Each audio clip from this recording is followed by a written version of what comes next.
And he's like, I'm not doing that. Sounds like work. He's so likable. That's the problem. He really is. You have to respect that honesty. He's like, no, not doing that. All right. Well, we do like to work here. So here comes the video. We do? But it works. Welcome to Everyone Racers, a show designed for the world of low-dollar racing An oddball car culture. It doesn't matter what kind of Lemon Champ or Lucky Track Dog league you run. SCCA or NASA. We don't discriminate. As long as you drive it hard and built it yourself. Join us each week for tech discussions. Tips, tricks, as well as news and notes. From the world of amateur endurance racing. And whether it's on the spot, hella sweet or lucky enough. And Chrissy. Chrissy. And I give you just the tip. We're sure you'll giggle a little. And learn even less. Everyone report to the paddock. This is Chris. This is Chrissy. I'm Jeff, or I'll have. And I'm mental. And we are Everyone Racers. Welcome to a This American Life episode of our podcast. It's not a secret, we're fans of the NPR staple. And as it turns out, This American Life episode 279, airing on December 10th, 2004, was titled Auto Show, Stories About People Who Have Their Cars, for Better or Worse. So this is our episode 279, also an auto show, not nearly good as Ira Glass. Not even a little bit. No. If you love your car and you're not driving it and have not run out of This American Lives yet, check out our E1R bingo card. That's something Ira will never offer for you, but that would be a good one, the This American Life bingo card. But it has to have, what's that background music they have half the time, and then David Sedaris would be one of the blocks on there, and then it was also our reference founder, to Serial. Troy Malatillo, yeah. Yep. Okay. Now that you've geeked out about This American Life.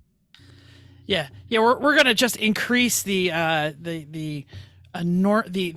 respect by interviewing Jeff Stobbs today. Like, we're going from This American Life to a guy with a wiener eating his head. I don't know what's going on. No, it's a Segway. Segway. It's a hot dog on a Segway. Hot dog on a Segway. Okay, so when you don't have a clue what we're talking about, you need to open up your YouTubes and check out this video. Maybe when you get home, if you're driving, that's fine, but there's going to be some more reference. If you've got some kids behind you, they may ask a question, and the answer is Segway on a hot dog. A Segway on a hot dog. Yes, that's boy. That's what it was when he was trying to hang up the flag the other way. Yeah, you actually have to pay extra for a Segway on a hot dog. Oh boy, it makes the wheels slip. Chrissy, what are you working on? I'm still doing cleaning out around here. I'm trying to clean things up and do some more housework. Nothing interesting at all. You guys, I'm sure, are doing much more interesting Can things. we tell it's January? We're all like, Yep. We'll not leave in the house. And it's not even snowing or cold out. It's just one of those, like, I have a list of things that I want to get done in the house. So every weekend when it gets even remotely like spring, I can be outside. So, Jeff, what have you been doing? Well, this is opening week of the semester, so I worked all day, and it was cold, so I did nothing. I did take my Christmas lights down. Does that count as something? I don't know. Probably not. Outside? Yes, outdoors. Mine are ladder still out and there. everything. They're going to stay out there for a really long time. Yeah. No, I took them down. They're down. I'm clean. Mine are not. Oh. Yeah, so Chrissy's made an executive decision. I like them. They are now inside Easter ones are out. decorations. Inside are down. Yeah. Mental, tell us about warmth. What are you working on? I actually had kind of a busy week. On Sunday, got out and finally took my first spirited drive with the Miata. Got together with the local driving group here, and we went down through. It's a really nice drive through the Valley of Fire, and I am still really liking this car. Obviously, it's massively underpowered, but that's a good thing because you can have a lot of fun with it without going like ludicrous speeds. I did start making a list of modifications, but I found out that I'm really happy with the springs. I expected the brakes to be a little weak. The brakes are really good on that. It's an ND, so it's a great car. It has massive amounts of horsepower and torque compared to like an NA. Yes, but nothing compared to, like, I don't know, an AMG 6.3. Yeah, sure. I think that's the problem. The starter on the AMG has about as much power as. Yes. If you guys remember, we had Tyler Hoffman back in 2020, and he was like doing coaching on sim racing, and he's gone on now. He's been racing the Super Trofeo Cup, and he's got an IMSA ride this year. He's coaching a team with an AMG. He was in town for a BMX race. That's one of his cross disciplines that he does. And we got to go down there and watch that. They did it inside one of the casinos. He took second in his final race. It was pretty impressive. Have some friends in town for the SHOT Show, which is a firearm enthusiast show. And a buddy of mine has patented a training aid for that. And he got us into a military networking event, which was great. Did that. And I just got this all today. The Rami show, they've been releasing the new videos. And the one that I talked about, I believe it was last year, the GT2 RS versus the AMG G63 wagon, that just dropped. So yeah. You recorded that a year ago? It just dropped. It wasn't that long ago. It was in the fall. Was it? Yeah, it was still warm. Oh, by last year, you mean it's like January. Yeah, well, it's January now, but we did this. It was several months ago. Got it. So, yeah. And obviously for those watching on the YouTube, or even if you're listening live, the echo is we have made progress on the house, and now one of the rooms that was stripped completely bare, we've moved in there. So now I've got echo with unfinished sheetrock and stuff behind me. But yay, progress. Yay. Yeah, exactly. Yay, progress. Yay. Yes. Speaking of Michael's not living in a progress, roofless house anymore. Chris, you look like you actually did something according to the notes. I did things. I finished our new fuel court. It We have is a picture? way Can we see a picture? fancier. I sent it. It's on the Slack. I didn't. Yeah. Yes. Okay. It's Keep it's way talking, I'll see. fancier than anything we possibly need, but I needed a TIG welding project, so I did this. So it's I'm jumping on the I can slide. see this, but There we go. Oh yeah, that's a good so proper. it'll hold 4 Hunsikers plus the fire bottle plus the flag that we use to flag people in, and also it has a removable rack for the cooler we use for cooler hot swaps for ice cool shirt. So all done. 3 wheels, stronger than I expected. Like I was jumping up and down on it. Thing was not bending. I was worried it was going to be a little weak, but nope, it's fine. It's a little heavy, but oh well. We have a cart now, so that's fun. Yay. It's much better than the Fisher Price cart that I used to move. How much wood do we have in the backyard? The The cart is dead. So we needed something. I know you shared it before, but I'll share it nice and close now so people can get a good look at it. There you go. That's really the wheels are really beefy there. They're just Harbor Freight $9 pneumatic wheels and one of nose wheel casters, and it also has a trailer hitch for to be towed by our scooter. I just need to do the scooter part of the hitch, but the handle has basically a pin that goes down with a hole drilled in it with a locking pin. So we just need a basically half-inch hole in something in Scooty and drop the pin in, put the pin in, and the scooter can tow it. Now I'm not gonna say that your design ethos might be a little off, but I'm just checking. Is the front wheel not centered? Like Front it's a wheel's 3-wheeler. absolutely centered. Yeah, Is front it? wheel's absolutely centered. Okay, that's just an Have angle you kind of met picture. Chris like literally ever? Well, no. Remember the Legos that he has? It looks like it's like I can I think see the it's the- center bar coming It's in. the and fire it looks- extinguishers. The screwing fire with extinguisher is perspective. throwing it off. Yeah. Yeah, it's because the fire extinguisher is on one side of the triangle of the castering nose wheel.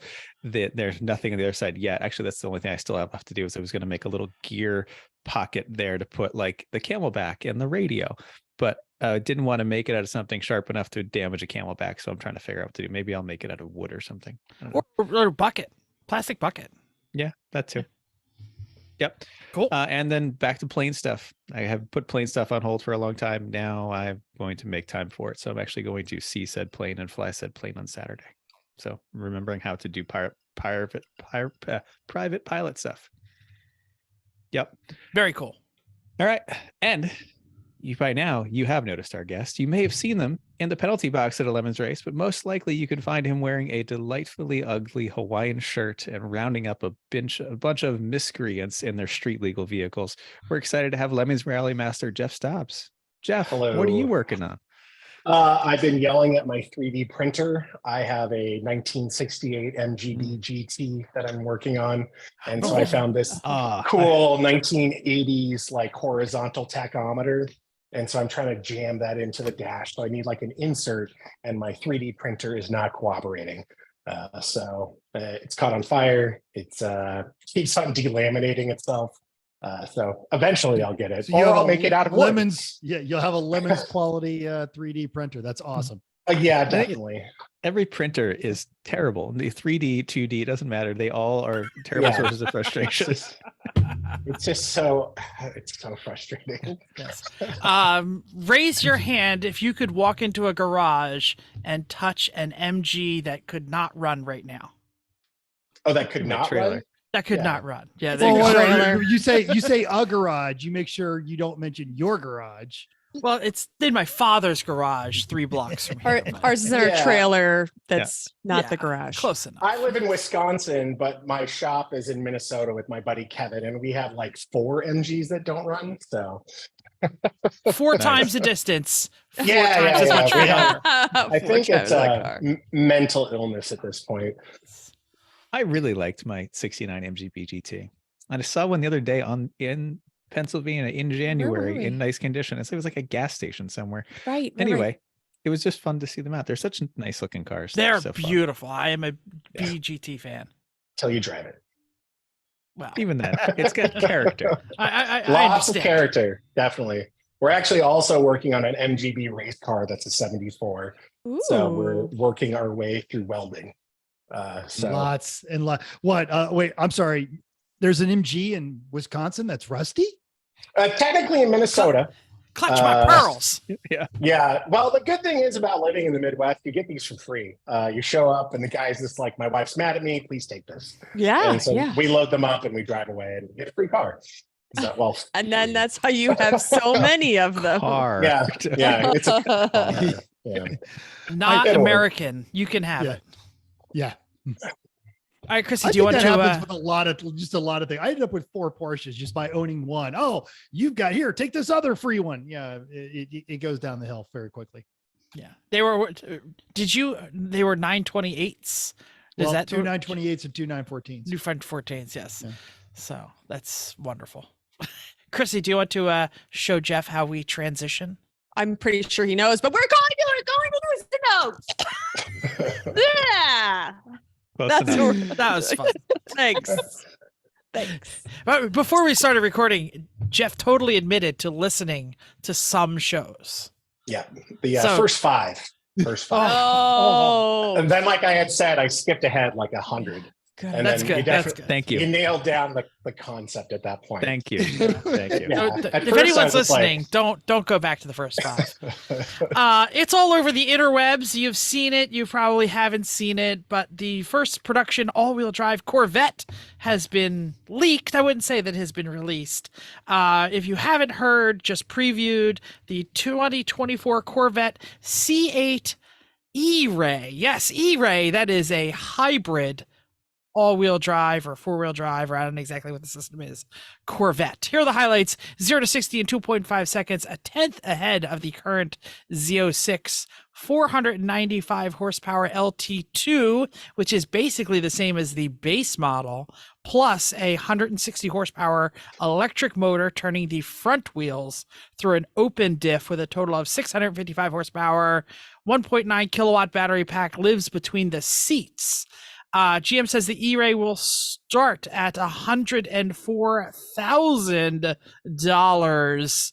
Oh, that's a lot. And it's only 260 pounds more than the Z06. So pre-release hype is out there. I actually think it looks better. They've really cleaned up the lines a little bit on the E-Ray. So, is it going to be a worthy adversary to the P1 or the Porsche 918? I doubt it. But the glossy mags will all put it on the cover, and they'll all get press loaners. Some of them will crash them. GM, I promise, give us a press loaner. We won't crash it. You will roll it into a parking lot when you don't put it into gear and leave the e-brake because it's on. automatics. They're all automatics. Yeah. It's not a problem. Okay, fine. I'm sure you can manage to do it though.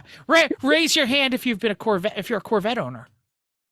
There see you that go. GM? You see that GM? Huge. I'm not raising Corvette my owners hand on this screen. I am not. We are your marketing answer. am We not can totally answer. do this. I've heard one source say that this is basically GM's way to have a Corvette for the guy that comes and says, I want the best Corvette. But a Z06 is totally wrong for that guy because he can't drive it on the slick tires that it comes with and all that stuff. So this way to get him the fastest one or quickest, but it's actually just more usable for driving to dinner. Well, and I saw, I watch all the crazy YouTube videos, and a few of the people took C6, C8 Z06 models, and they got under there and they went, hey, look, this thing could be all-wheel drive. Because the tunnel is there and because they have the space in the axle or 4 axles in the front, everybody knew that the next one was going to be 4-wheel drive or all-wheel drive. So didn't know it was going to be electric. Cool. Okay. Well, maybe you want to drive your all-wheel drive supercars with a little more pedigree. Jerry Perez at The Drive has you covered. The recently retired 4-time F1 champion Sebastian Vettel is shrinking his impressive car fleet. The current one on chopping block is 2012 Black Edition Nissan GTR. You get a star-owned Turbo Godzilla with only 93 miles, 93, that's it. But it will cost you 2 of those Corvette E-Rays and one with dealer markup. It is listed for €250,000 euros, roughly $270,000 American dollars, for a car you probably can't import. Even Jerry admits that's a lot of scratch for a 10-year-old GTR. But then again, Vettel.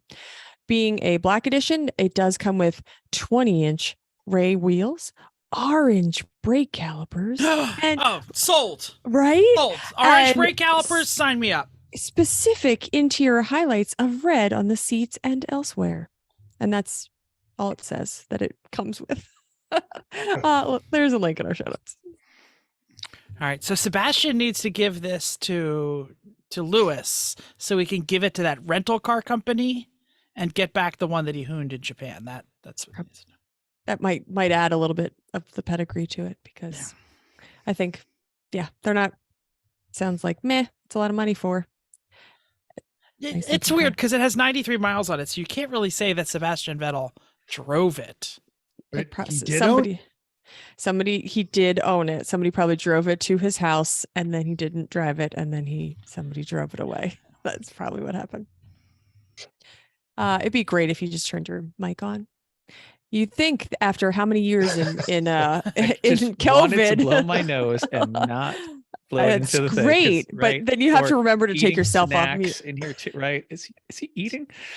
Take Anyway, yourself off mute. That's great. I'm eating right now. What did you want to say? I'm sorry. I wanted nothing. No Okay. one likes it. GTRs aren't as good as they should be. Anyway, Lemons has certainly had its share of drivers who rates elsewhere. Most of them probably prefer to. No, they don't really. But now a multi-race Lemons veteran will be running at the Daytona 500 next month. Known for piloting an El Camino around MSR Houston, this unknown upstart named Travis Pastrana will be running the 3rd car for Michael Jordan's 23XI Racing and number 67 Toyota. I think it's past Rana. Pastrana. With multiple A's at the end. Rana. It's pasta. Rana. Pasta Rana. I think that's better if it was that. I don't know. I hope somebody walks up to him and says, "Hello, Mr. Pastarana." Apparently, he also does some motocross and rally driving. I guess he's going to be joining Bubba Wallace and Tyler Riddick with some sponsorship from the Black Rifle Coffee Company. Apparently, he's also run super speedways in 42 Xfinity Series races, once finishing as high as 10th at Daytona 10 years ago, and some truck stuff. But hey, first Daytona 500. It's nice that guy's getting out a little more. Good for him. That guy needs more money, right? Is that what it is? Yeah. Mr. You know Pasta. what? I haven't worked NSR, but everyone just talks about how nice he is. So. Absolutely. He is. I'm heard that sure. Yeah. He's incredibly, and he's it's every time he shows up, it's a bigger entourage, but he kind of makes it a point to be accessible. We can still make fun of him though. Oh, definitely. Okay, just making sure. I think he would appreciate it. Okay, good. Now, obviously, we've got Rally Master Jeff Stobbs on the show, and we're going to be talking about Lemon's Rally and some stories and stuff like this. So I am stealing a page from our friends over at the Apex Adjacent podcast. And I'd like to start with him, but obviously our co-host would like your input. So we are doing a version of FMK Lemon's Rally cars. I'm very excited. I'm opening them. Go ahead. I'm opening them too. Yeah. Everyone knows the old thing about FMK. So in this case, the F is the car that you would take and run a rally. Yeah. And then you're done with. You launch it off the cliff in Alaska at the end of it. The Mary is the one that you would keep, and the Kill you would just set on fire. Do I have to pick one? Man, that is all right. Metzel, you go down the list. I will share the screen so that everyone can see how fantastic it is. These three cars that you have found on racingjunk.com. So they're all about the same budget, which is a little excessive for a Lemon's Rally car, but I wanted a variety of topics. So our first one is a 1980 Triumph TR7, and it's in really good shape here. Jeff's going to share that one. Yeah, here it comes. I don't know. It's in Illinois. There's lots of pictures too. Yeah. I like the leather. I like the interior. It's got the like the Triumph wreath on the hood. It's black. It's got tan interior.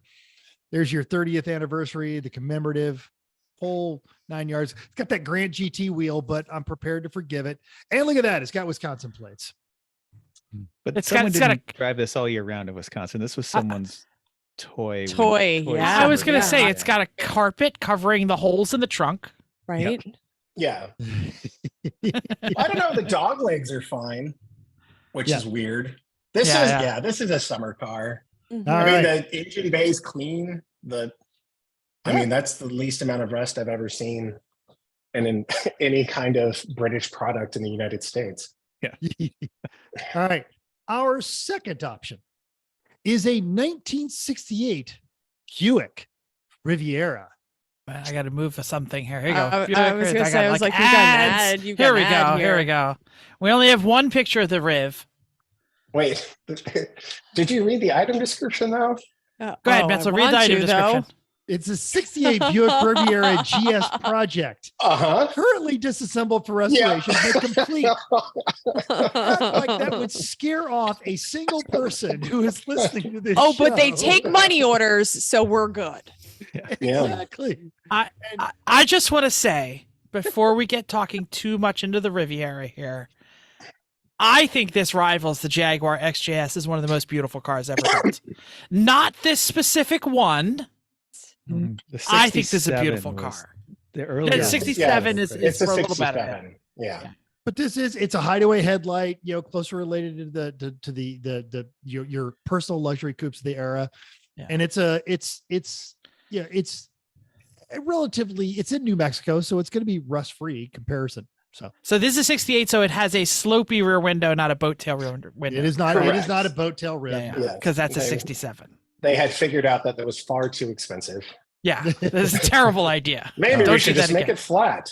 65 is the one you want. Look at some pictures in this now. That's there we go. All right. Anyway. And our last one is a 1965 Toyota Land Cruiser. Now it's the FJ40 looking, but it doesn't have a roof. It does, however, have the jump seats, and it is also located in Wisconsin, which is a problem for me because I live in Wisconsin. Mm-hmm. The seats are goofy, though. Those are out of something else. Oh yeah, yeah, no, some sort of modern, yeah, buckets. And you can see the rust through the paint if you look carefully in the pictures. Do you think it is? It is. Let's get a little zoomy. That picture number 2 on the right side there. Yeah, if you look at the one of the right of the driver's side, the seam between the right down here. Yeah, right there, and on the driver's side is the same. And also on the look right down here. So what's going on right here? I don't know. What's particularly interesting I find about this one is it's a 3-speed manual, 3 on the tree. It is a 3 on the tree. Oh yeah. Oh, it was a 60s and it's a truck. Look at this. Look at this down here. Ooh, that is. If I'm not mistaken, this this era is a full-time 4-wheel drive. So your top speed is going to be about 45 miles an hour. They had like 110 horsepower out of that copy of a Chevy Stowbolt 6. Look at this. This side has got the tin worm all over it. Yeah. Oh, that one is just so way too close to me. Time is coming. We have seen the beasts. Now it is FMK time. I mean, Yes, I already first. have my decision. Yeah. Go ahead. F the Triumph, because I've never kept a rally car for more than one rally. You just get rid of them immediately. I've seen you enough. Go away. Kill the Riviera because it's already dead.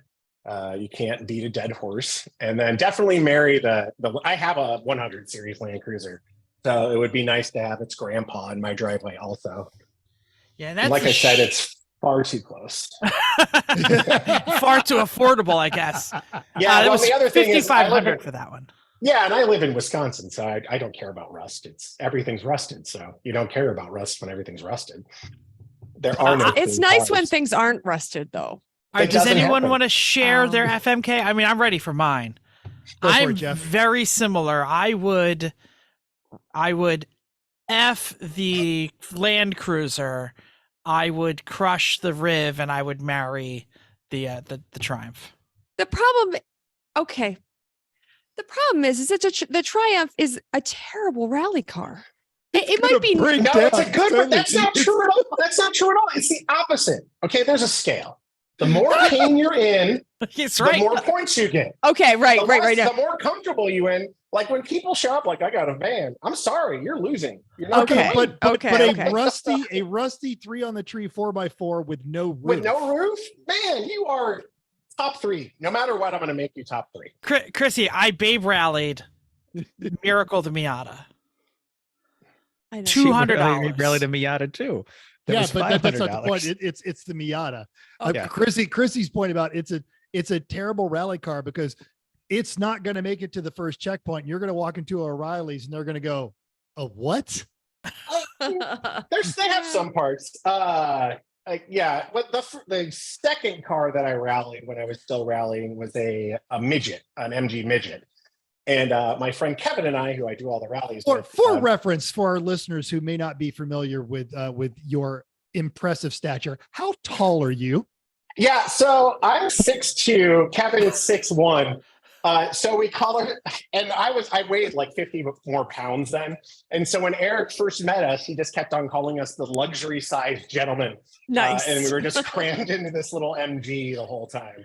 Okay. It was terrifying. It was the worst idea. That was a Steve rally. We drove from Minnesota to Monterey to Canada and back to Monterey. It was the worst idea I've ever had. It was a lot of fun, but holy cow. Yeah. We had a rotating yellow light on the back so people wouldn't hit us. That's awesome.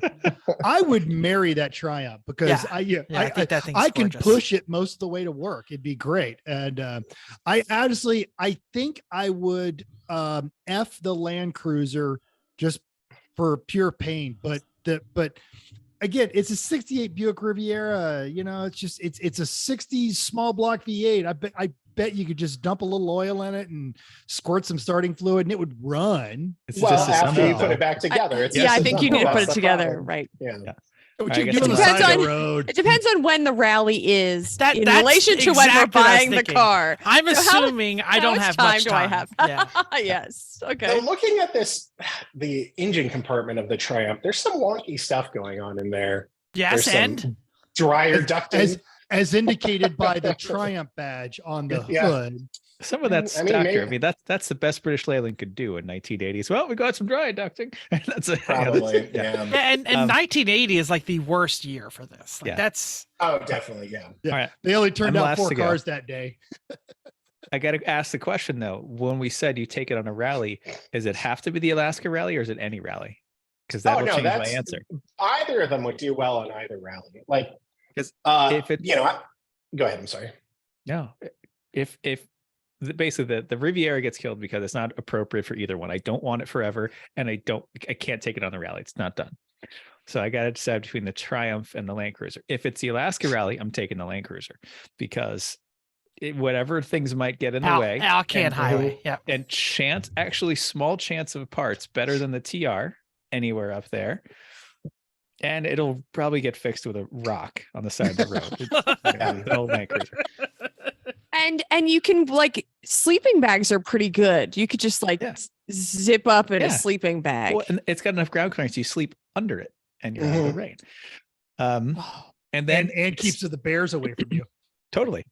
So then I guess that would leave the Triumph as the M. But if it's not an Alaska rally, then I'm taking the Triumph on the rally, and I'd probably hang out in a Land Cruiser just to do some silly things. Yeah, the Triumph is a good fall failage rally car for sure. Yeah. But I mean, according to our scoring matrix, you get a bunch of points for being British, but you would also, for the Land Cruiser, you would also get a bunch of points from being from the 60s. So they would kind of offset each other points wise. Who's trying to win? There's people. Was that part of the choose on this?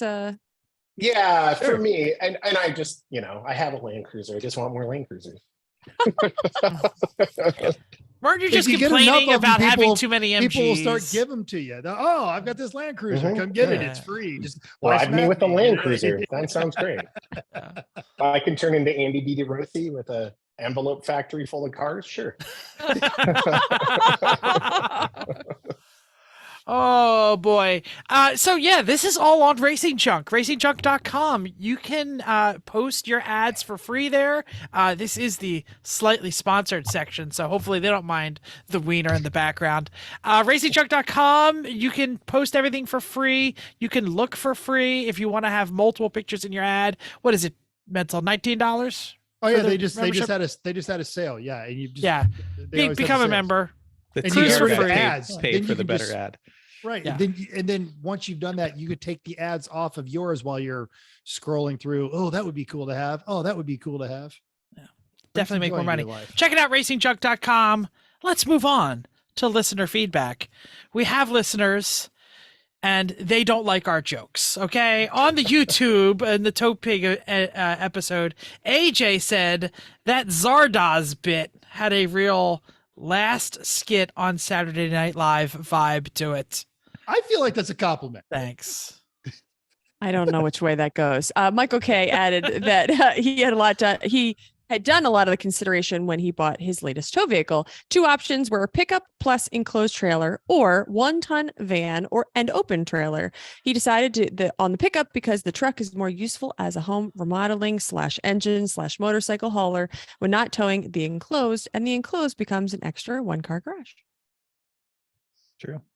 Yep. Now, even after that, he needed to upgrade after a few years, and it continued on. When I upgraded my 2015 F-250 from my 1995 C2500, the primary reasons were the integrated brake controller. We talked a lot about that, with pretty good built-in sway control. And sadly, the extra mass of the truck works much better when towing the 8500, 9500 high frontal area trailer. So no more getting blown around when semis pass you and there's a crosswind, which is a very real consideration, stability when you're towing something. Mm-hmm.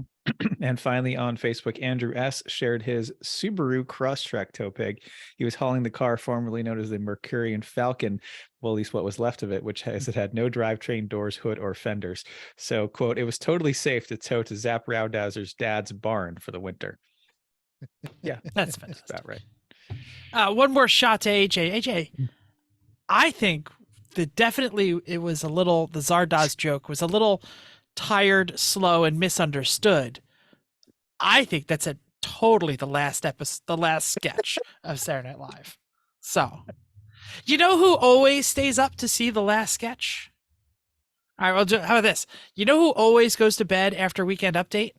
Maybe so. That's probably close. Chrissy's mom does, because she's got better things to do than to wait around. You know who's always as good as the opening monologue from a veteran like Steve Martin? Wow, that's a compliment. That's very nice. Chrissy's mom. Hi, Chrissy's mom. Hi. Those cookie bribes. Pretty much. All right, someone do the next part. All right. Hey, everybody, thank you so much for joining us. This is actually a bit overdue, but our guest is obviously Jeff Stobbs, rally master extraordinaire. He is the one that actually made these, and I do not wish to disparage your predecessor because he is a friend, but certainly, you know, less mean and more entertaining. Yeah. Like, I mean, I did, Yeah. I did all the Steve rallies, and you got to be, those were hardcore. Yeah.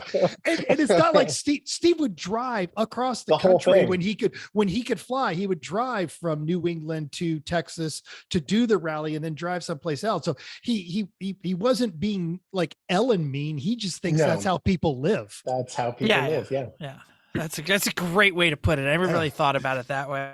Yeah. So you are currently the rally master of Lemons, but that's not all that most people know about you.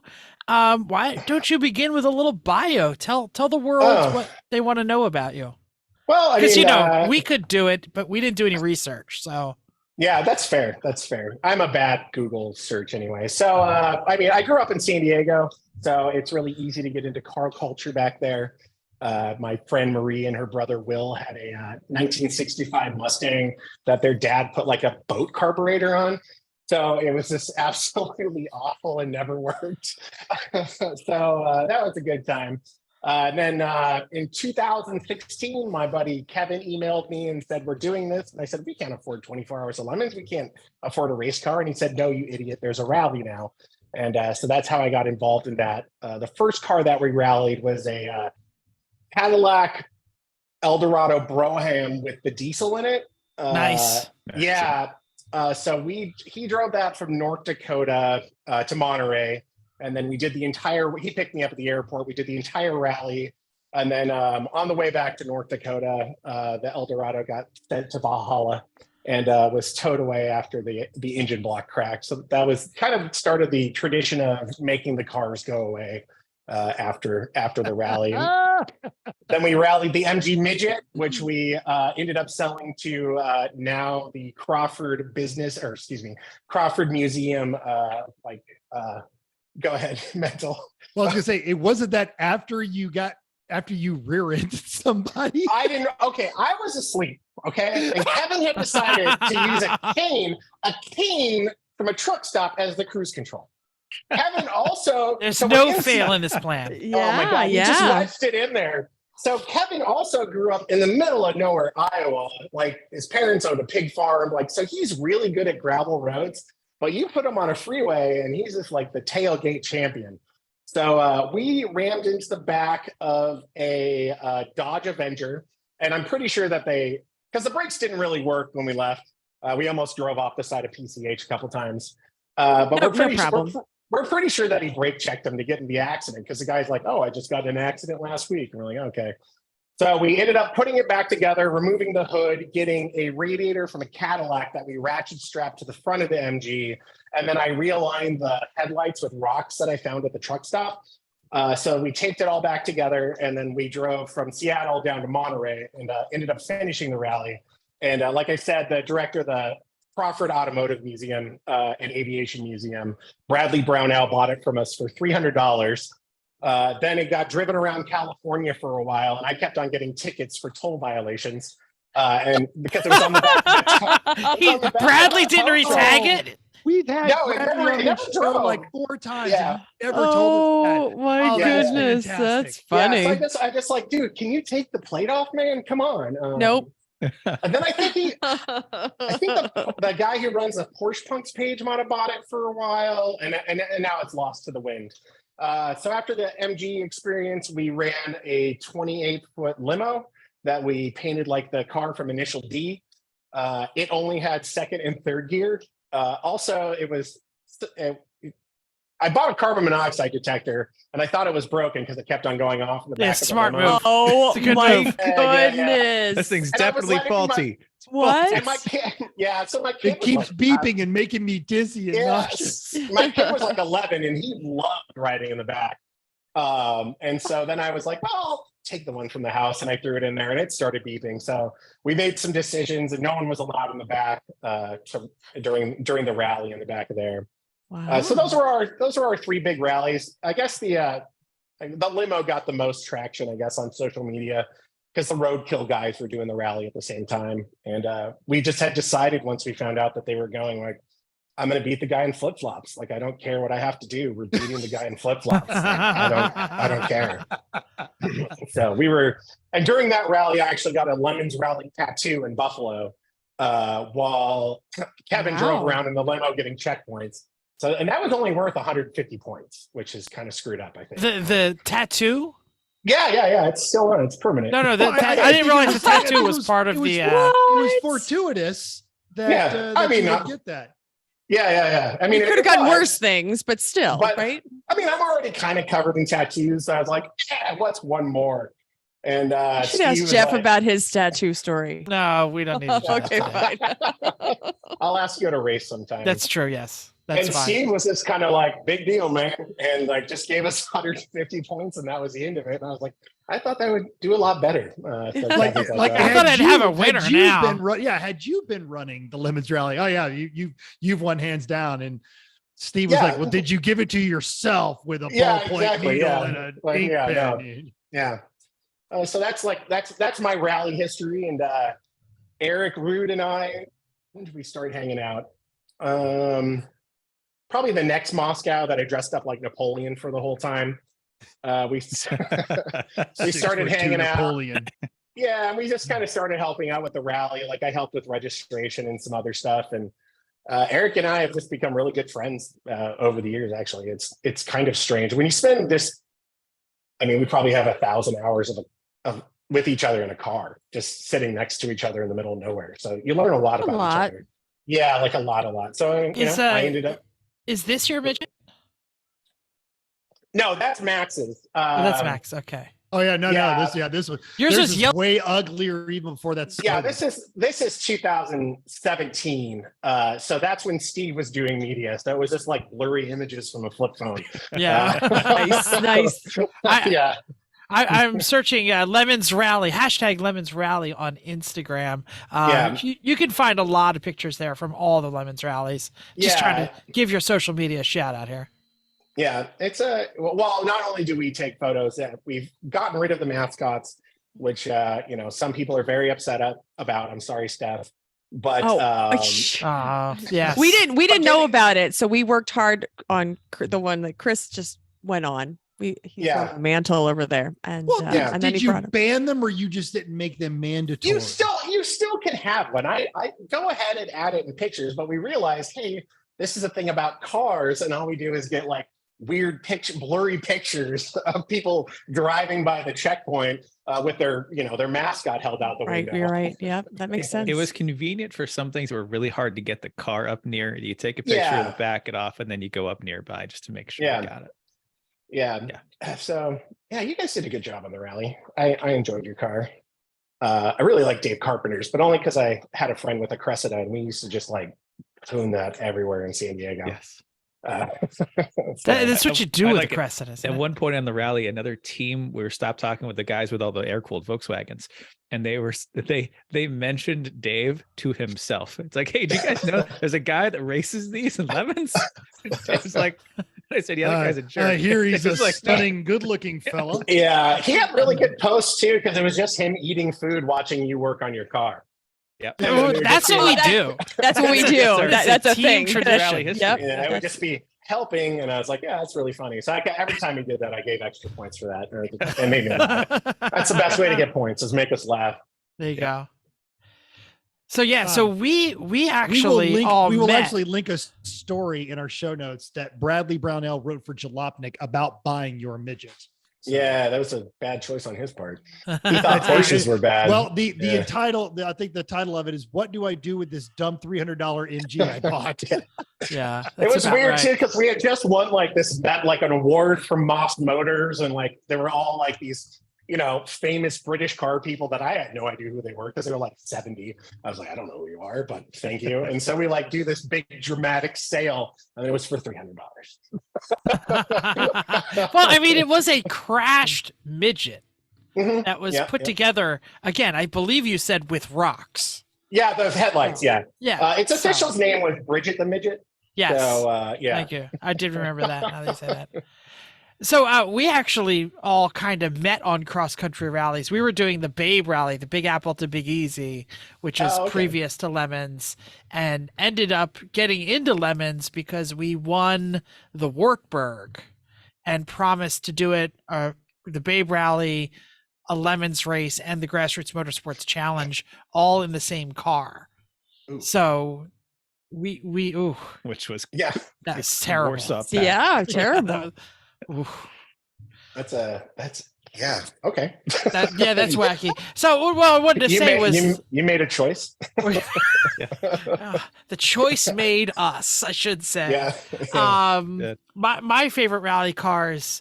So here's some of the machines that I've rallied in. We did the Wartburg.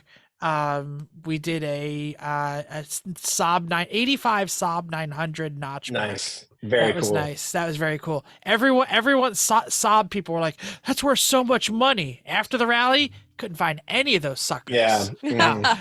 I did it. I bought a $200 Miata. I had an E30 and the bane of my existence, a 73 Lincoln Continental triple green. I literally have a Lincoln Continental shirt. Oh. One of my favorite cars I ever had was a 76. It almost terrible. Killed part of Jeff's soul. It broke 6 times between Staten Island and Virginia the first day. Yeah, I blew mine up all over Missouri. Yeah. We all up and down the East Coast is what, and up and down, right? Yes, down. Yeah. And then because we back up. drove it home. We were stupid. We kept our cars, and that was an error. I always drove them home, but then they just had to go. Yeah. Oh no. Well. Yeah. And I lived in Minnesota at the time, so we were driving to dumb places. Yeah. A lot.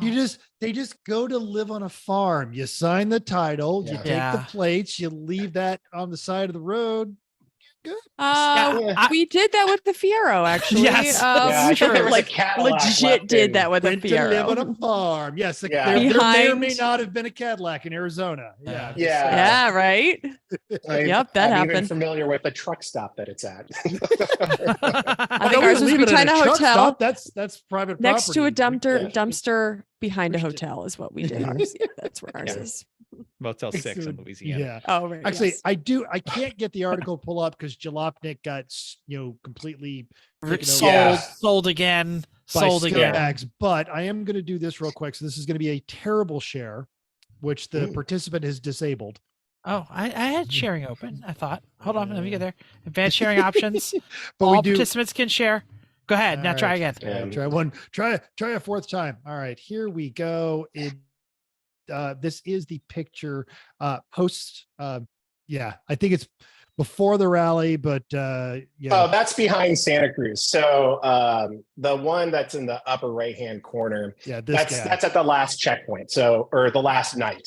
So that's what we stayed at this incredibly overpriced hotel in Santa Cruz. And we were just so tired. I was like, you just want to sleep outside. People were nice enough to give us a room, but I just didn't want to pay for a room. We had 4 hours until we had to leave.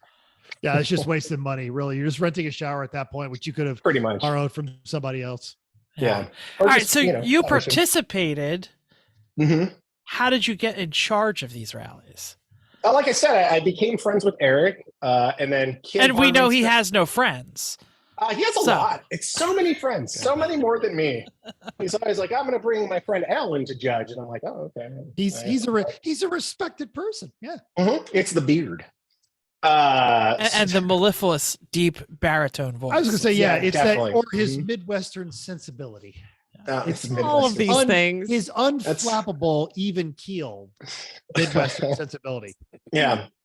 So Kim had me start working for races. And then Eric and I just started hanging out, and I just Route 66. I had my Lincoln Continental on, and the front seat was gone, so I could sleep in it while I was driving. That's actually the only part of the Lincoln I still have. It's a chair at my house. You were sleeping while you were driving? No, excuse me. During the event, Eric was sleeping while I was driving, but it turned out to be a great photo car. So we were able to ride. Yeah, and I would just hold on to his pants while he leaned out from the back seat. Yeah, and we got some great photos. So I think that's probably where we bonded the most. So racing and just everything car related is really just who you make friends with.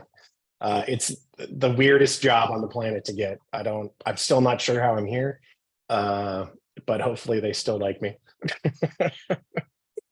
Done a few of these, I can absolutely say that all the participants really, and I'm not pumping up your ego, everyone likes you that shows up at the events. I hope so. I try to be nice. I try not to like slip into that army mentality where I'm just like, you're an idiot. Stop being an idiot. Well, actually, but in this circle, it's kind of a compliment. Helps. You know, wow, Yeah. You're an idiot. That's impressive. Yeah. Three I mean, 250-pound guys in a bench seat on on a diesel Dodge. You guys are idiots. That was awful. Welcome. Yeah. When the best thing you can shout to somebody as they drive by an Lemons paddock is like, "Poorly done." Yeah. I always say, poor job. Like when you congratulate them for winning, and some of the people who aren't like in Lemons like look at you like offended. You're like, no, that's a good thing. I promise. The worst thing to yell at somebody is $500 car my ass. Somebody drives through in a Corvette and you're like, ah. Well, We had a good time with that. Or because whatever, real racer. Yeah. Oh, yeah. But with the rally, though, it's just to be clear, because you have to be street legal. The $500, it's the spirit of the $500 car, not the actual $500 car. Yeah. So I can't imagine that we have anybody who doesn't know exactly what a Lemons rally is. But can you give us like the 3-sentence mission statement or description as you see it, because I think that's important. We can all read the website, but tell us what you see it as. When I cold call whatever place I want to start at, I always just explain that it's a crap camp scavenger hunt across the United States. And that seems to make it work. Because when you use the word rally, for a lot of people, they think like, WRC or Group B. That's what they imagine. And they're like, well, why do you want to be in my parking lot? Well, it's like, no, that's not exactly what it is. So it's more just a scavenger hunt with a car. I think that's the best way to describe the Lemons rally. Mm-hmm. Great. And how might not make it. These are usually questions we ask Rude, but we're going to test you anyway. How many are on the schedule? And tell us about the schedule. What's new? What's special? What's different? So there's 6 on the schedule this year. Rude and I try to push for more, but we were unable to. Jay promised back in the new and exciting would be Jay promised during the pandemic to have an Alaska rally, and so we've done that. That's going to happen this year.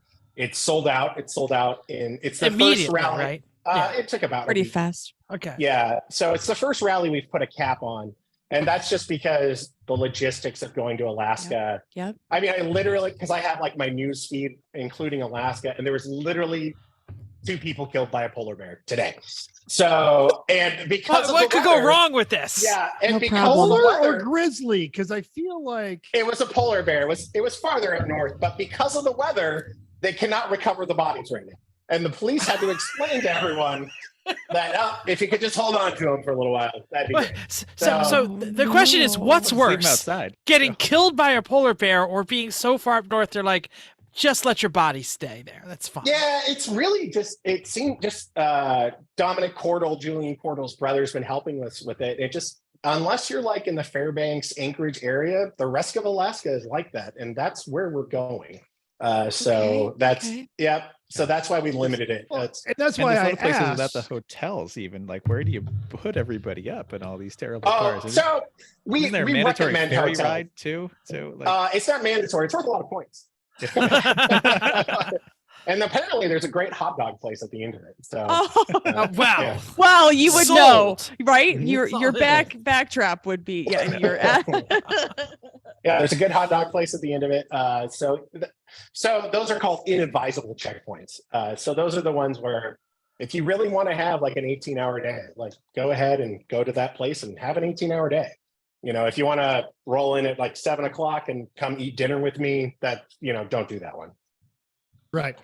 And so you for the truly sadomasochistic, you've still got that flavor for them. And I was asking up at the Bears because where you're doing the rally, not so much polar bear country, but certainly grizzly country. Definitely. We're more concerned about moose. We've been reading a lot of articles about moose. More people die in Alaska from moose attacks than they do from bear attacks. Yeah. Like I would say, and it says it in the waiver and it says it on the website, like this is going to be the toughest one. It's not going to be the longest one by any means. World Tour of Texas, that hell crawl was the longest one. Yeah. But this one's going to be the toughest one for sure. Yeah. And so were you on that world tour? Was that the Cimarron or the other one that didn't make it? He was on the Texas That was Texas Rattle Traps. Oh, Texas that's World right. Tour was Steve's last one, and he just found a bunch of towns in Texas with like international names, and they did like the Paris, perimeter. Texas. They did the perimeter of Texas. It was insane. There were cars that were so slow that mathematically they could not complete the day. I remember we had every bit of weather. It was right after MSR Houston. We left, drove into a sleet storm. And yeah, that was awesome. Yeah, and then tornado warnings when we were up near the Panhandle, and then roasting when we started getting back close. But it started in Houston, and damn if we did not do. It was damn near. It was over 2,000 miles. I want to say it was like 2,600. It was Jesus. Insane. It was a lot.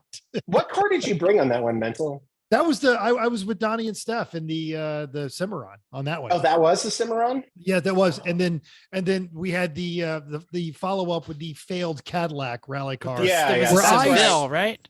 That's what I got. A small fortune replacing everything on that car but the alternator.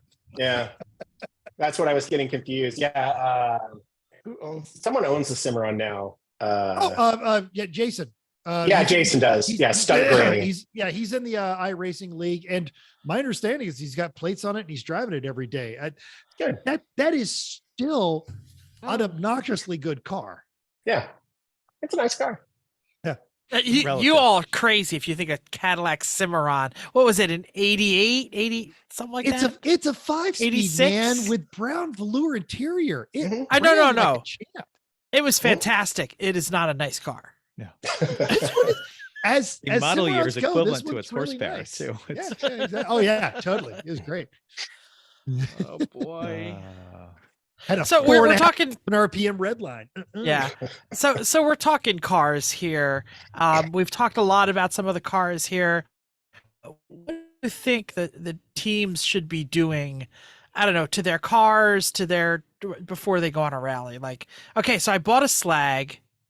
Mm-hmm. What do I do to make it rally eligible? Not eligible. Rally survivable. Survivable? Yeah, survivable is questionable for everyone. I mean, if you bring a car that looks like it's going to last, I'm not going to be a huge fan of it. People show up in Camrys, and I'm like, I'm glad that you're there and it's exciting, but you're probably not going to win anything unless you do something absolutely hilarious. Get a tattoo. Cut off the roof. Get a tattoo. Cut off the roof. Make it a bathtub. On the last fall Village, there was a team that they had their grandma's Buick, and they cut a hole in the roof and then made it like a sliding shutter out of the metal that was left over. That's interesting. Wow. Yeah. Sure, it was watertight. Yeah. So I think what you're saying is the level of preparation or damage or decoration is like inversely proportional to the ability for the car to finish the rally. I would say, in my experience, and the race is getting back towards it, but when I first started with the races, I had the feeling that theme had become significantly less important. And it's coming back now. But with the rally, theme and how dumb your car is will always be the most important thing. A good example is Team Punch Raff. They had the mini minivan. They just sold it, and a local radio station had a headline that said, "The ugliest car in the state has left the state." Yeah. It was actually on a website called, it was Minnesota Shittest, not shittiest. They spelled shittiest. It said Minnesota Shittest cars. And it was on there all the time. But I don't know if you're familiar with it, but they had please describe it, because even if we know, our listeners don't. They had cut up a GMC van and then cut the body off of a Mini Cooper and then welded the van onto the top of the Mini Cooper. But there was still a lot of Mini Cooper body left. So there were all these random holes cut into hoods and stuff. So like Drew could refill the power steering, or Drew could change the coolant. And when it ran on the first rally, there was so much overhang in the back that they had to they just kept on like cutting it up and up and up. So it would be able to just go over curves. On their Instagram, like they'd be on the freeway and you would just hear. Yeah, you just watch sparks. Yeah, Metzel, do you remember their Instagram? I'll look for it. No, it's Team Punch Rock. It's out there. We're gonna put a hashtag or a link to just searching hashtag Lemons Rally, which if that's not on your Instagram, you're missing out because there's some classic stuff in there. That's how the Boba Fett's vet. That was awesome. Yeah, Tom did a great job with that. But Drew and Leah, they bring some bad cars. They made a bus out of a Nissan pickup. Like they do some just horrible cars. Yeah, so that's on the last rally. The bus out of the pickup they themed as the Muppets van. I saw the article that talked about being the ugliest. There it is. The ugliest car in Minnesota just drove away to Michigan. Yeah, they're one of my favorite couples on the rally for sure. At the end of the Great River Road rally, they threw a party at one of the pizza places, and some of the people showed up, and that was a good time. It's hard to throw an event at the end of the rally because a lot of people just want to go home. Yeah, or I don't blame them. Yeah, you can't blame them. It's you're just so tired. That is some epic stuff. So we talked about prepping the car, and then you definitely you're talking about themes and that kind of stuff. But what's the quickest way to get under your skin with an attitude if they show up at a rally? So you mean in a negative way, or absolutely, yeah. Well, well, actually, you know what? Give us both. What you like? You walk up and go, "I love this people." Well, I mean, I know like I'm a tall, bald guy, but I always liked improv. So if you have good bits and you make good jokes, I'm always going to be a fan. Just hand down, just like the 24 Hours of Lemons, the race series. Safety violations are just it's a hard line. On the first Route 66, someone decided to post themselves drinking while driving. So that wristband got pulled immediately. It's just not there. That is the way to get under my skin. You can be mean, you can call me stupid, but if you affect others inside of the rally, or if you're just doing super extra stupid stuff, that's the way to negatively get under my skin for sure. Stupid illegal stuff. Yeah, legal stupid stuff is fantastic. Stupid illegal stuff is just they haven't been back. you are exposing the organization to liability, and everyone who listens to the show loves the organization. Not only that, but dying's not cool, and killing someone's even worse. They were in a big B body, like they could have done some damage. It was it's something that I watch out for. Like if I were to see you drinking somewhere at lunch, I'm pulling your wristband. You're done. That's just our track is hot until we're done for the night. Makes sense. Yeah, that's great practice. That's excellent. Good. And how about get on your good side? Yeah, like I said, improv. Improv. You did say that. Yeah. Build stupid cars. Yeah.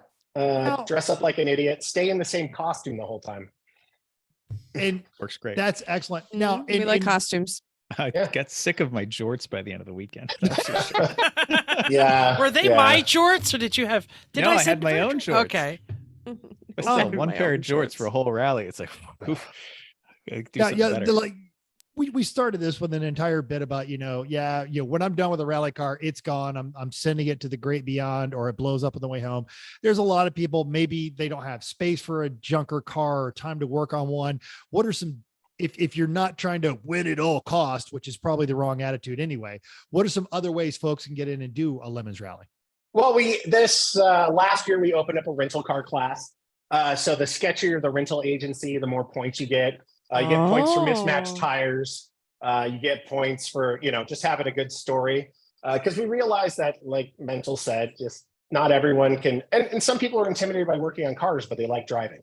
And so that's not like I don't feel like that's a requirement we need to have. If you're uncomfortable with working on cars, not only is there like a good community and people will follow you around and help you, just bringing a normal car, as long as you stick to theme and do a bunch of funny, dumb stuff, like I'm going to be rooting for you.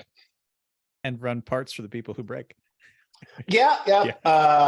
Bob from NSF Racing, during the Southern Heats rally. Yeah, well, actually he did, because he brought a Pan America car that he ran in the 90s. And it just leaked oil everywhere inside the cabin. But he stayed in his air-conditioned Expedition and followed them around the entire rally. All right. It never went onto the trailer, but he was just like, yeah, I don't want to be in there. So he stuck his daughter in there and one of his friends. He actually won the With Friends Like These, Who Needs Enemies award. There you go. Good. Why is his name escaping me? The guy from Dallas, Texas. He's not keen on racing, but he's always shows up with something. Aaron? Thank you. Yeah. He always has something fun. Yeah, there's Instagram name is Fort Kickass. I like those guys a lot. Because nothing can hurt you at Fort Kickass, and they donated one to a camp for kids that were whose parents were killed in law enforcement and that kind of stuff. He's done some, and he has shown up with some really, really great cars, and he doesn't like. I think he likes wrenching on them in his garage. He does not like fixing them on the side of the road. No, definitely not. But it's there are always a good lot to see them. of Fort Kickasses on Instagram. Yeah, probably. Not surprised. I'll recognize him. So yeah, but we can keep talking about this one. Sorry, Cool. so we got the different ways. Who's got the next question while I'm looking this up? Lessons learned on the way. So like, what have you learned along the way if you're doing these rally stuff? Whether it was you doing it yourself, watching other people make mistakes. I mean, what can our listeners learn from the mistakes of others? Because we're all about learning from our mistakes, and we make well, it's nice to have participated in a rally and now I plan the rallies. One thing I learned is that people don't want to drive 900 miles a day. Well, some people do. Like 20% of rally participants do, and I'm one of them. But it's fun to socialize with these idiots who are also doing idiotic things across the United States. Yeah. Or like Jim Forbes. I mean, his brother David, he's run a few rallies. Like, he is part of the team that helped the black hole map the black hole. Like, these are like, we have it just like the races, like incredibly intelligent people that you never would have met without a common love of really dumb cars. So shortening the days, and Eric and I decided to shorten the days and just allowing that social aspect to kind of like happen organically. That's probably the biggest lesson, is that, the death marches definitely, like, it's a badge of honor, but like I said, I was in the Army. Like, you do dumb stuff for medals. Like, it doesn't really help you in life. It didn't get me more friends or anything like that. But the people you meet along the way are really what the resource is, though. What else? Mistakes. No one changes their fuel pump. Change your fuel pump. Fuel filters and fuel pumps. Bring fuel pumps, bring fuel filters. Also, all the fuel pumps that they sell at O'Reilly's, they're partially gravity fed, so they have to be lower than the fuel tank. Otherwise, you're going to burn it out over and over again.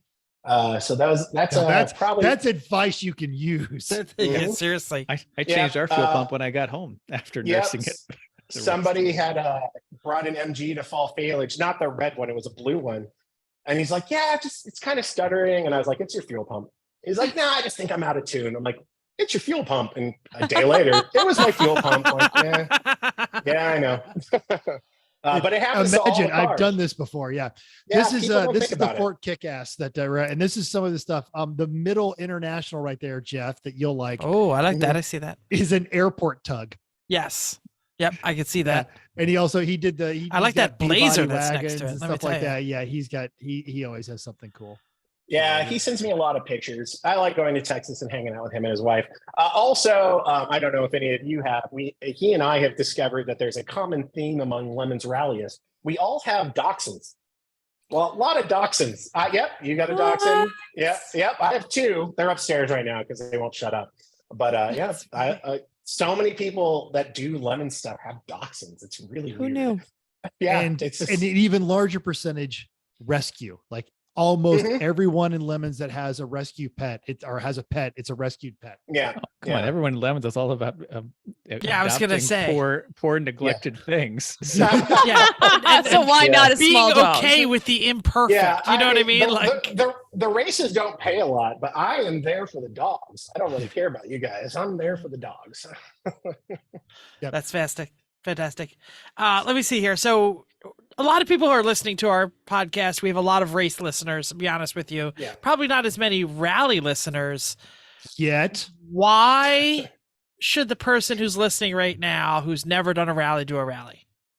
You know, it's weird because I've been working for Lemons for quite a while now, and because of that, I've never raced. I've never had the time to go racing. I got my gear, like my past history. I drove cars fast and did stupid stuff, but like I've never raced. So it's definitely a different kind of challenge. Working safety for you guys, I watch you fall out of your cars from heat exhaustion and stuff like that. So I would say that it's a different kind of social. It's like a whole day social. Like you hang out with these people, you end up in convoys. It's just a little bit more laid back. You don't have to build a 3-wheeled cart. You don't have to, actually our percentage of possibility for injury is probably higher because we're on stupid roads. But it's something that I will take you to places that you'll never see. Like I think actually that is a great pitch to make, because I go to New England 3 times a year, and they say, Jeff, was it beautiful? I say, I don't know. I saw the car. Yep. I was under the car. I literally, I don't drive through New Hampshire unless it's dark and I'm towing a race car trailer. Yeah, and we don't use interstates unless it's, we had to use an interstate during the Four Corners rally because Flagstaff was on fire. I've been Flagstaff. That might help. We make your windshield look good. So that's what Eric and I strive to do. We want to make your windshield look good. So that's the difference between a race and a rally. Definitely. Yeah. And I've driven across America a bunch of times. If you've never done that, if you've never gotten off the beaten path and gotten out of your region of the country, you're really wasting your life, because just the difference between, we live in the Northeast, I'm in Jersey. Once you get past Ohio, it's a different planet. When you get to, South Dakota, it's another different planet. When you get to the Pacific Northwest, the trees are the Southwest is gorgeous. And if you've flown into Phoenix for a conference, you've never seen it. Oh no, definitely not. I've talked to Mental about that. One of the rallies went to the outskirts of Las Vegas, and that's definitely my favorite part of Las Vegas. I hate the gambling part of Las Vegas. I think it's awful, but the surrounding city and the surrounding area is absolutely beautiful. And I think a lot of people miss out on that. They're under the slot machine versus the car, but you're missing out on that. Also, all racetracks are in horrible places. Oh, terrible. They're such horrible places. Everyone's like, I get to travel so much. And I'm like, yeah, I go to Camden, South Carolina. It's must be so much fun. Well, but the point that you're making, they're okay. It's not bad. If you've lived on the East Coast, that the last Texas rally that Donnie and I attempted, there is something to a sunset that takes 90 minutes to happen. And I don't know what that's like. Yeah. Also, another big difference between the East Coast and just the American West is population density. Like when we do the retreat from Moscow, we start in Scranton, Pennsylvania, which is kind of like Moscow, Pennsylvania, and it's difficult to get people to the middle of nowhere. Like in New Mexico or Arizona, it's about an hour, and you'll see no one ever again. Like for the rest of the rally, you won't see anyone. Until you're dead on the side of the highway Pretty under much. your Polar bear. TR7. Is Well- this a selling point? Maybe you should. No, I don't know. I think it is. I feel like it is. Do you I meant really the want dead to- on the side of the road. Oh, part. yeah. Okay. Oh, You're not come really on. going to die. I've been in That some is places a- in Montana where it's like no one's ever going to find me. That's Yeah, it. it's amazing. It's amazing. Your phone doesn't work. You don't. The only thing you have to focus on is getting your crap can to the next checkpoint. It's kind of zen-like. All right. That's I'm sold. I love it.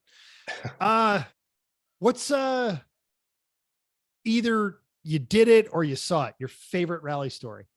I think a lot of people probably know this one by now. It was the first rally, the first Hell on Wheels. We went through Death Valley, which apparently is illegal, and we could have gotten a gigantic fine. So if you're wondering why we don't go through national parks anymore, that's why we got a very strongly worded letter. So there was a guy on like a 75cc Honda, and he was dressed up like Luigi, like in Mario Kart. And his motorcycle, a 75cc motorcycle in a costume On the in rally. Death Valley. in Death Valley. And this In is Death Valley. August. So it's like, it's during car Oh week. no. So I Oh. think it was about 113 when, none of us had air conditioning, but it was about 113. Team Mustang, I think it was Mustang. It's all kind of a blur because we all had heat exhaustion. Found him just passed out on the side of the road. Like he had come to a stop. Oh no. No, he was like, because you were talking about being dead on the side of the road. Yeah. He Like literally was almost dead on the side of the road. He had not drank enough water. I think his name was Jeff Frasca. Not drank enough water, not eaten enough food, like just had completely not prepared for desert life. He was from the Bay Area. in a costume. In a Luigi Yeah. costume. Because, So like they're a made out of like polyester, polyester. They're not the breathablest fabric in the super world. breathability, Yeah. a lot of sun Was he protection. wearing the head? Yeah, everything. That's like so unsafe. Fake mustache, giant hat. Oh no, but not Uh, like a head, right? no, not like no, not- okay, not so like not a- like you not like a- can't look. Okay, No, okay. no. I'm sorry. We That's what I was wouldn't let that picturing. happen. Yeah, That's he safety wore gear. a helmet. I know, Right. Okay. So that's safety gear. So they find him on the side of the road. They get him into the car and take him and like literally save this guy's life. Their car was overheating, so they had their hood strapped to the roof, their diesel Mercedes. One of the guys just hopped on the motorcycle and followed along, and they got to the next stop for the night, and like they literally saved that guy's life. So that's that kind of just speaks to they didn't know each other, they'd never spoken to each other, but that kind of speaks to the camaraderie of it. There's an idiot passed out in a Luigi costume on the side of the Especially road. That he must sounds be with very us. very good natured, right? So I Yeah, feel like like- you're like that kind We of must people. know him. Yeah. Yeah, like that. He must be in the rally. They weren't sure he was in the rally. That guy must be in the rally. So they, saved this guy's life. Which also kind of, frames Eric and I's decisions when we're riding rallies. Like, do we want to have a guy dead on the side of the road? I don't. No. Again. Yes. We'll get you close, Again. but not all the way there. Yeah. So that's definitely my favorite rally story. It's a little bit more and harrowing. also, and- is it also why there's no more motorcycles allowed? Correct. Yeah, that's the other thing. People keep on asking, can I bring my motorcycle? I would probably let like a Morgan three-wheeler or like, Speedy Robin. Cop brought Yeah. a Robin. It was on the trailer the whole time. And maybe on my MG Midget, it said, no trailer. But it was still a Robin Reliant. And so those are, even though in some states those are considered motorcycles, I would definitely say yes to that. And also, there just aren't a lot of car rallies, and there's tons of motorcycle rallies. So if they want to participate in a motorcycle rally, there's a lot of opportunities for them out there. So, and we're more than welcome to have them in a car or something else stupid, but just not a motorcycle. Makes sense. Probably a smart choice. Yeah, because a guy almost died. Yeah. Well, reason. I think that's fantastic. I have one more question for you because you're getting the Alaska rally that you always wanted. I didn't want, no. No. Julian Cordell tricked Jay into saying yes, and now Eric and I are planning. All right. They're helping. Julian and Dominic are doing an outstanding job. It's just, this is definitely the hardest one that we've ever planned. So is there somewhere you want to go that you haven't gone yet? So I always bring it up to Eric. I mean, we've pretty much been everywhere. I mean, honestly. I mean, you have been like the Florida Keys. You haven't gone to Key Bridge, right? Yeah. Oh, you did? That was the first South rally. Yeah, Steve sent him to the Florida Keys. Like, so we've been a lot of places. So I would, and it, unfortunately, because Lemons and Le Mans are so close together and there might be some trademark issues, it would be really cool to go to England, I think. I go to Germany to see family every Christmas. I think it would be really cool to do a rally through Germany. But because of trademark issues, it's probably not going to happen. But it would be a lot. I think like an international rally would be a lot of fun. And more than just Canada, because you're going to be in Canada, right? Yeah, but I actually, well, we're not going to Canada during the Alaska rally, but there's Lawrence is from Timmins, Ontario, I think. It's way up north. Like it's like closer to the Arctic Circle than it is to the US border. And they've run so many rallies in like all these shitty cars, and they drive. They don't fly in, they drive from Timmins, in Canada. Gosh. So I have talked to him. I'm like, hey, do you think we could do a rally? He's like, well, you couldn't start it here because there's no hotels. But like he owns a shop up there. Like, so like an Arctic Circle rally would actually probably be a lot of fun. Something like that. That would be hard. Like really hard. or Mexico. Mexico has other issues. Yeah. Yeah. Polar bear drug smugglers. God. Yeah. Oh. I mean, like they're in active combat right now after they got Chapo's son. So, I mean, I guess you could get bonus points if you catch a couple rounds. Timmins doesn't look that far. Let me share this screen. It's thousands of miles above the border. Yeah, do you understand that the Earth is a giant ball, right? A ball, right? It's not a flat Earth thing. And then on top of that, you have to realize 90% of the Canadian population lives within like 50 miles of the U.S. border. Yeah, because the Arctic Circle is right around here-ish. So yeah, it's pretty close. He's pretty close. Surprisingly enough, his son plays hockey. No way. I If you said he swam on an Olympic team, then I'd be a little bit more surprised. Yeah. Not a big golfer up there. Yeah, like golf. I like Lawrence. I would like to do a rally in Canada for him, like literally just for that guy. That's great. That's great. Yeah. I'm going to open it up to everybody. Do we have any last questions for Jeff Stobbs before we move on? I'm good. Yeah. Other than thank you for all right. joining Let's us. pimp all the. But before we get to thank yous, let's pimp all the social media. Where can they find out more about the Lemons races, Lemons rallies? Specifically, if there's any one rally you want to pimp that's open now, go ahead and do it. Our next rally is Retreat from Moscow. That's going to be from more or less Scranton, Pennsylvania, even though there's checkpoints in Moscow, all the way down to Barber. And so it ends at the racetrack on Friday night when everyone's kind of pulling in and having fun. So we're going to go from Scranton to Morgantown, from Morgantown, West Virginia is weird, to Bristol, Virginia. Yes, from Bristol to the Lane Museum in Nashville. So we're having meet up there. You'll end up with a private tour. Very nice. Rally. Yeah, they've done that for us before. Very cool. That same day, we're going to run the Tail of the Dragon again. Judd with the resort, the Tail of the Dragon resort up there, giving us some parking lot space to hang out at. And then from Nashville, we'll end up in Birmingham, which is, actually Leeds, Alabama at the motorsports park.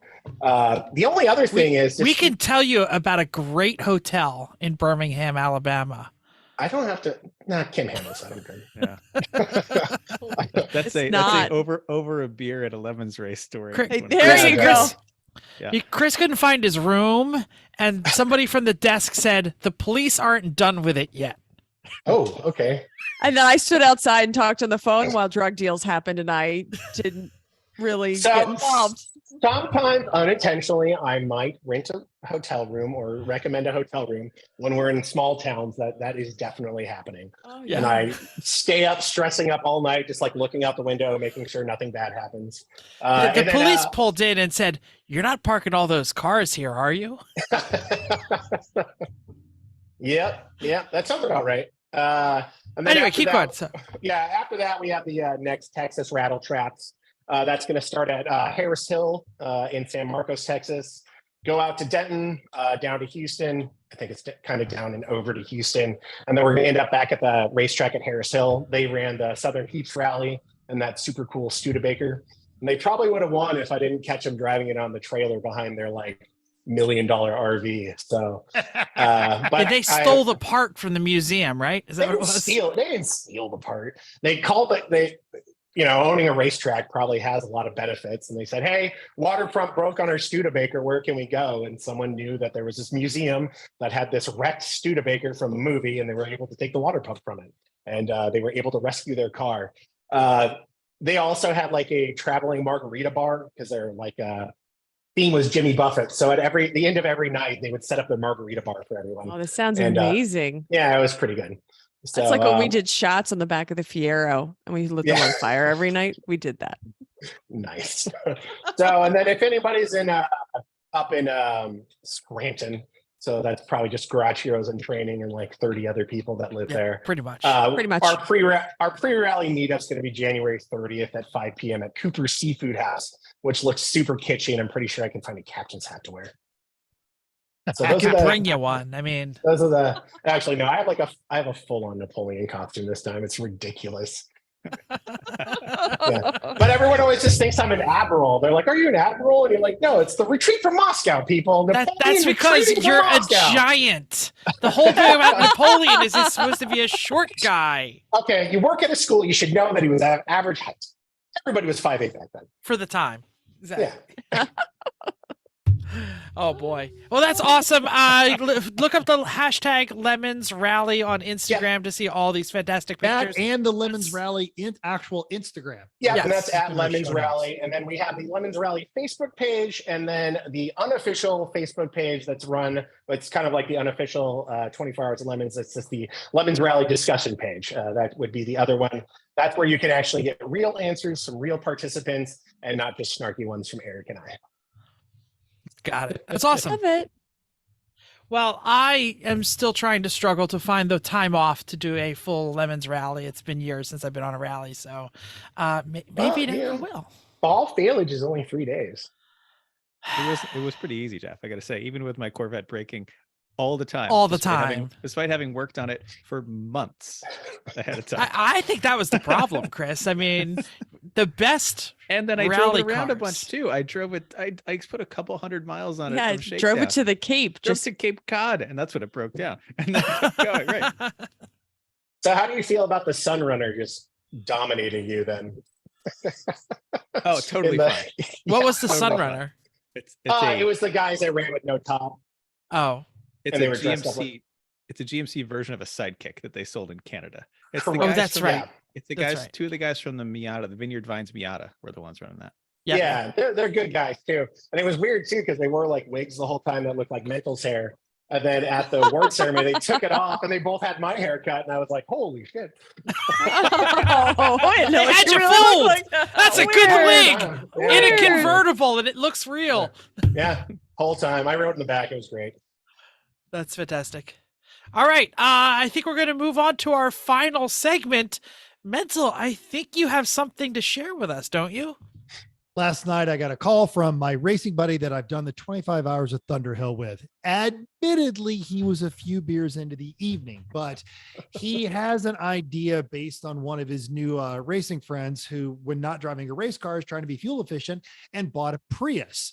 And the entire idea is spec Prius. And the reason is you spec the tires, the brakes, you keep the cost down, but you open up the ability to hack the car. And that's how you get young people interested in racing. So the idea, hella sweet or but terrible, spec Prius. You could attract hypermilers too. Those guys who put a bunch of like aerodynamic crap on their Prius so they can keep on going. There you see. Are you suggesting a spec Prius road race or a spec Prius rally? What are we talking about here? Road race. Okay. You spec the tires, so you get some good cheap sure size Douglas tires. extra track on a track. on a racetrack. Absolutely. Fine. There's a Prius that's been running out here on the West Coast that usually finishes in like the top third. And it's a bone stock Prius with like 300,000 miles on it. There's you got a lot of questions, Mental. We've driven that car. They have their Different answer. car. That's the All right. indication. Different car? Chris. Oh, well, we drove. Chris. Well, as one of two people on the screen who has actually raced a Prius on a road course, Sonoma, the best thing about it were full course yellows, because then you'd get the battery charged up and then you'd get one good lap. One good lap. And then you'd have to coast. And Well, you have to change your brake dynamics, because you wouldn't brake as hard, but you'd lift early and lightly touch the brakes to get regen. And the rest of the time, foot on the floor. Handling was fine. I mean, flop from one bump stop to the other. No problem. I mean, the thing ran like a champ all weekend. Never hiccuped, of course. oh, but don't push it. Oh, don't push it. No. But that's his point is that you can mess with the ECU and make it run differently. Yeah. You'd So have to hella spec sweet or larger butt terrible? batteries. They're too I'm gonna go butt terrible because they're too I'm gonna expensive agree. right now. There's too many people who are these are really good street cars and they're using them as street cars, and I don't think Okay. Cause I see them for like $5,000 out here all the time. Yeah, but that's a second good gens. commuter car price. I feel like there's something worse that would be more fun. But it or- needs to be or different fun. hackable. So you're Yeah. you're attracting outside there. All right. So Chris says butt terrible. I'm Chrissy. I'm Agreed. borderline. I could be talked either way. Yeah, Okay, I all right, agreed. I drove one on track. It was nothing special. I'd rather drive many other things. So I'm good. Jeff. Jeff Stobbs, the good looking Jeff. Okay, go ahead. I don't know. It'd be funny. I just like jokes. It's a good bit. So yes, it's hella sweet. I got one hella sweet. All right, you're about to get a second. Okay, Yeah. here's where it is. Since I am shopping for electric cars and doing all kinds of Googling, like how to build your own power wall, and everybody's that'll go well after your electrified door. Yes. So many people are doing such cool things with old electric car batteries. Right now, if you Google project Nissan Leaf battery, you can find 1,000 things to do with it. I think the people hacking batteries and electric car batteries need to jump back into motorsports. I think there's a fantastic idea. I think we'll see a lot of really weird, interesting things happen if you put a electric hybrid car series together and you gave them enough latitude to really mess with the power unit and the battery. That's my thought. All right. Hella What sweet. do you think? There you go. I feel like we're broken down the middle. I'm leaning towards hella sweet. I think it would attract some very smart people who may not necessarily be into racing, but are into figuring out problems. What do you think? Yeah. Get a hold of us on Guys our out social there media. like those engineers, right now, young Chris Egan is like, oh, hell yeah, I have 27 ideas for this. Are you calling him old? No, he's younger than Chris. He's like young Chris Egan is always known as young Chris. like his middle 30s, yeah. I think. So let us know what you think. Prius Spec Series, hella sweet, but terrible. Get a hold of us on any of our social medias. Jeff, again, we can't thank you enough. This was fantastic. I've had a great time talking to you at the racetrack. If you see Jeff at the track, talk to him because he's an interesting person. He's really nice. He won't. And if you can, get out there and do a lemons rally. You can take your significant other who would never be caught dead at a track. You could take your old college roommate who doesn't want to get race gear. There's a lot of reasons to do a rally. Just make sure you like them a lot because you're going to spend a lot of time with them. Yeah. If you don't, you get really good stories. We've had a lot of people who have quit racing and they bring their old race cars that they don't want to race in lemons anymore. It's a great plan. Yeah. Well, thank you, Jeff Stobbs, and thank you all of you out there for downloading us. We hope you enjoyed this week's edition of Everyone Racers. We'll also hope you'll join us in the world of driving, racing, rallying, and building, because everyone can be a racer, even you. If you enjoyed this podcast, subscribe, caress the like and subscribe button on that YouTube. You don't have to pound it, just touch it. Even if you hated us, subscribe. Play it while you're asleep. Play it on your friend's computer. Play it everywhere. Come Come on, people. You know what we're trying to do here. If you have any questions or show ideas, drop a comment on our Facebook page, Everyone Racers. Email us at everyone.racers@gmail.com. You can still text us, 484-243-0455. Find us on Instagram or Twitter, everyone.racers, YouTube, Facebook under Everyone Racers, even Reddit at /E1R. Thanks again, and until next week, keep the shiny side up, unless you're on a motorcycle, in a Mario outfit, in the desert. Then just keep those hydration bottles flowing. Yeah. I don't know. Always drink water. That's Drink water, that's my I guess that's my biggest tip. Drink water. There you go. Wear Thanks, Jeff. sunscreen. Yeah, no problem. All right, I stopped.